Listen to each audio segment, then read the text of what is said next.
Matagumpay na nagsagawa ng road clearing operation ang mga tauhan ng Dinalungan Municipal Police Station sa loob ng nasasakupan ng Dinalungan Aurora nito lamang Biyernes, ika-3 ng Oktubre 2025. Pinangunahan ang operasyon ni Police Major Dennis Arbal Benoit, Chief of Police ng Dinalungan MPS, katuwang ang mga tauhan mula sa Dinalungan Bureau of Fire Protection at 91st Infantry Battalion Philippine Army. Layunin ng clearing operation na alisin ang mga sagabal sa kalsada upang mas mapadali at maging ligtas ang pagmamaneho ng mga motorista at maging mas ligtas ang daanan para sa mga pedestrian. Muling ipinakita ng mga otoridad ang kanilang dedikasyon sa pagbibigay ng mabilis at epektibong serbisyo.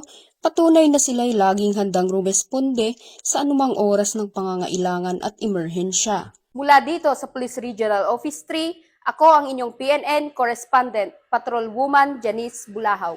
Alagad ng batas, tagataguyod ng Balitang Pulis.